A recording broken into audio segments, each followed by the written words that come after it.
John Cena and Cody Rhodes meet face to face for the first time since Elimination Chamber. Hey everyone, welcome back to another episode of No Holds Barred. Rob Wong, joined alongside by Postmedia wrestling writer Jan Murphy and WWE superstar Nattie Neidhart, whose columns you can find exclusively at the Toronto Sun. And Nattie just back from a few days in Belgium, where WWE visited for the first time in a long time and held an epic Monday Night Raw, Jan, where we saw John Cena come to the ring as a real heel for the first time and just delivered one of the most memorable promos of all time. What did you make of that almost half an hour segment with him and Cody Rhodes?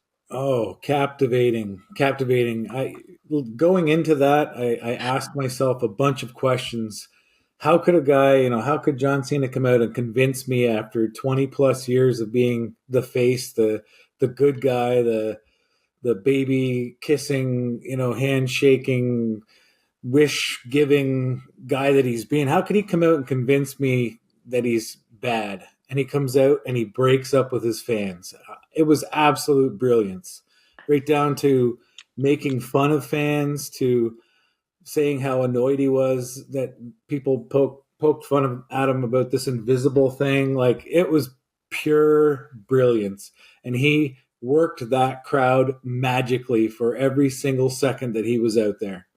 Yeah, I felt bad for that kid that became a meme that was dressed in the John Cena gear, looking straight at the camera. Nattie, what was it like for you? Because you were there, obviously experiencing it. What was it like behind the scenes, watching that all unfold? Oh, well, I was there live. So I was watching from behind a curtain because I wanted to see what the live audience would like, how they would react. That crowd in Brussels they were one of the most energetic crowds I've ever been at a show with live. Like, I mean, I think there was about 17,000 plus people there, but they were one of the loudest crowds I've ever been like witness to. And like Jan said, as far as Cena's promo, you couldn't even have dreamed up a better like bad guy promo, but like it was so articulate and so intelligent, and so like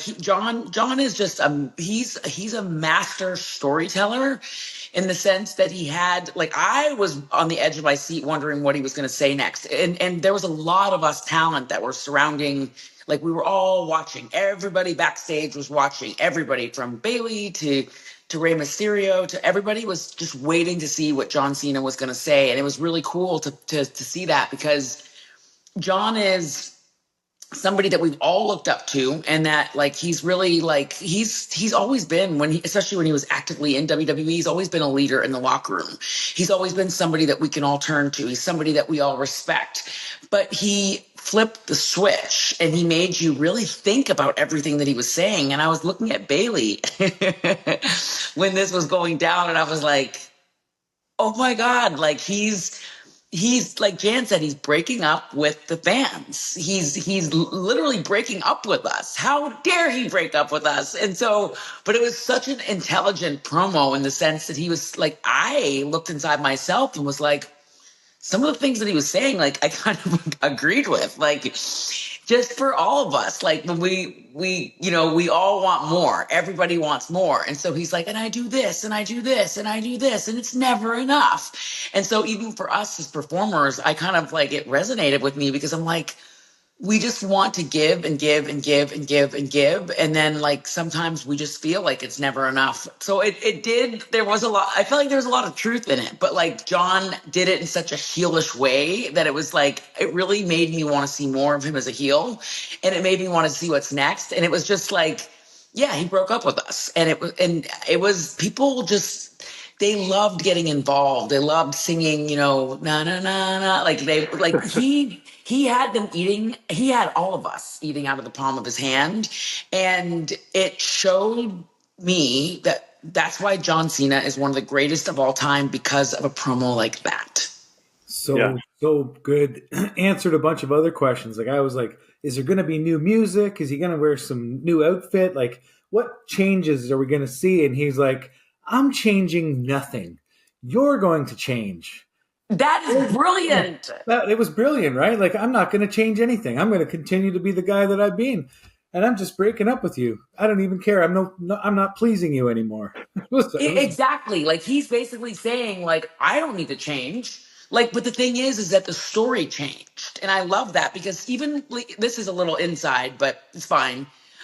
Even sometimes when we see like new characters develop, or like you see that's what I loved about Liv Morgan in this last run of hers is that, like, I loved it that she wasn't like, okay, I'm a bad guy now, so I'm gonna dye my hair jet black and I'm just gonna wear totally different gear and I'm just gonna, she still stayed true to who she still lives, but the story is different. And we look at Randy Orton through the years and we look at like Randy in different, like whether he was a good guy, whether he was a bad guy. I love that Randy's always been true to himself. He was like, just because I'm a good guy now doesn't mean I need to, like, no, he still is Randy, but the story is different. Yeah. It is all about the story. It is all about the why. That is what makes people interesting, in my opinion.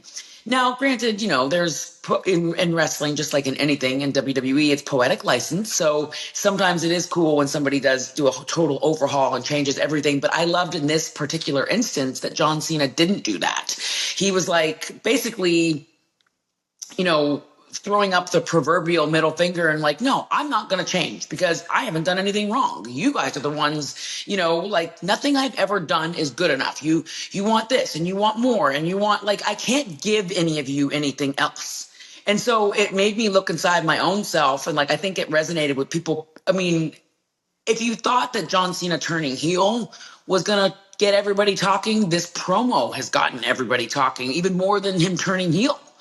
And so that's what we do in WWE, and that's why we're at where we're at, is because we tell these incredible stories. So now everybody wants to see what's next. We're clinging to the thought of another promo from John Cena because what we saw last week was magic, but it resonated because a lot of it was true in a sense, where it's like all of us as people, not just as WWE superstars, but Rob, Jan, like you guys know, even in your own life, in your own relationships, when you feel like you've given everything and you can't give anymore and it's still not enough.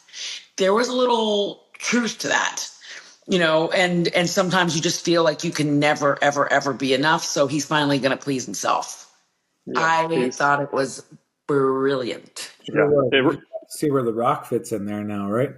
I think that's sort of the unanswered question at this point. He aligned himself with The Rock, and what does that mean? Still got, of course, about a month left before we get to WrestleMania. We know John and Cody Rhodes will be at Raw coming up on Monday in Glasgow, Scotland. So it's going to be just an incredible ride. I think we're going to be on here for the next few weeks heading into WrestleMania 41. So Nattie brought up earlier the fans in Belgium. I know I saw a lot of your social posts just being out on the town and seeing all the fans, and then of course in the arena. But how would you compare it? I mean, I don't want to have you say that they're a better fan base than Canadian fans or American fans. Every country, I think, has a different style about how they go about things. We of course remember the crowd in France a couple of years ago that chants the songs, and it's kind of similar in Belgium. These European crowds are just so remarkable. What can you tell us about the whole experience? I think that's what's great about what we're doing in WWE right now, especially we were just going, I mean, it's unheard of for us to do 3 television tapings in a row 3 weeks. So that's actually like 6 TV tapings in Europe to do Raw, SmackDown, Raw, SmackDown, Raw, SmackDown on the road to WrestleMania. But it shows you that we're just worldwide. WWE is global, and like we want to reach people all over the world and give them that experience that, for so long was very much centered around the US. But the thing is that a lot of these audiences haven't gotten as much as we've given our US fans, like, because they haven't, we film television in the US so much more. So it is really cool when we do go global, and it's not just our PLEs that we're going global. Now we're seeing it as it's television tapings. It's our Monday Night Raw. It's our Friday Night SmackDown. It's so cool because they're hungry for it, and they're excited for it. And it's such a, great indication that WWE is, we're trying to bring our live show and our live television taping to, every corner of the world. Belgium is the arena itself is very special. When you walk in, there's all this spray paint up against the walls. It's like graffiti. graffiti everywhere. And it's like, you will never, like, I always remember the matches that I've done in that building. And I was talking to TJ about it, and he's like, that building is so special. And like, I remember that night that, Harry and I had this match, and like, you just remember where like you were when you performed in that building. And the fans are, I did main event. I wrestled Zoe, and I wrestled her on main event, and I really wanted to be on the show. So of course, when I found out I wasn't on Raw, I was like, I would love to do main event, because just performing in front of that crowd, we opened the show before Raw started, and so the fans were unbelievable. They're like what you dream of. They're everything and more, as far as like booing the bad guy, cheering the good guy. Like they just gave everything, and it just made me so happy. And I was just like, it was, it was a 6-minute match, but I just didn't want it to end, and I just wanted to hug everyone and take pictures, and like I wanted to give them back what they were giving us. And so, even with Bianca and Io and Rhea and their contract signing, you could feel like people were just so engaged in it. And whether you're on Team Bianca, whether you're on Team Rhea, whether you're on Team Io, like the people wanted to be involved in it, and they wanted to be a part of it, and they were loud. It's part of why I love doing the international shows. But Belgium definitely made everybody step up.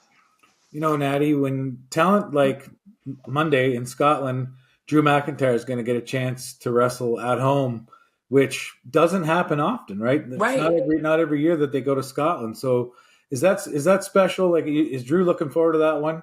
Oh, I think Drew is so excited to wrestle in Scotland. I mean, yeah, when you get to wrestle in your hometown, it's like when I wrestled in Calgary. Like, but the thing is that like Drew, he's a hero in Scotland, but I feel like if Drew was wrestling in Japan, they would be super loud and super reactive. If Drew was wrestling now granted, Scotland is his home, so they'll be crazy for him. But these international fans, they're not just saying, hey, we only love the Scottish talent. They are going crazy for everything. And so that's really where like the gratitude comes in, because yeah, they're going to go nuts in Scotland for Drew for sure.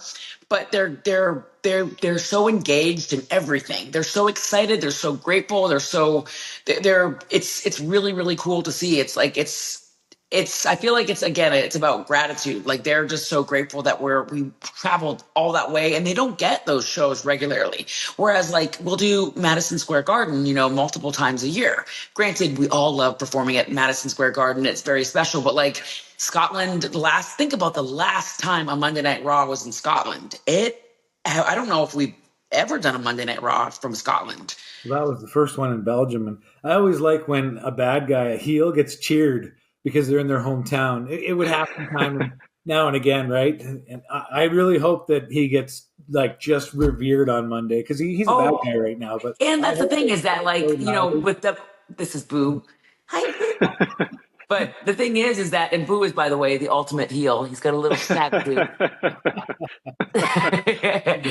But that's the thing is that whether you're good or whether you're bad, it's the audience making noise. They're engaging. They're getting excited. They're booing. They're cheering. They're screaming. They're laughing. They're crying. And so you're going to see that and more with all these incredible crowds on this road to WrestleMania. And of course, our U.S. crowds and our Canadian crowds are also amazing. But like, I do feel there's this little bit of competition with like these international crowds that are making everybody like step up.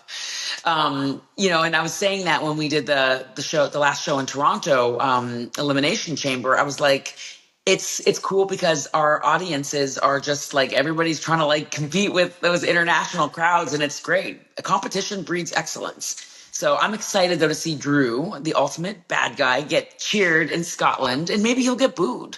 I mean, maybe he'll turn on Scotland. You never know. Turning on his hometown. Yeah, you never know. I mean, we saw Logan Paul get booed in his home states and by some of his people, and was it Cleveland, I think, a while back. They were not happy to see him. So it does happen from time to time.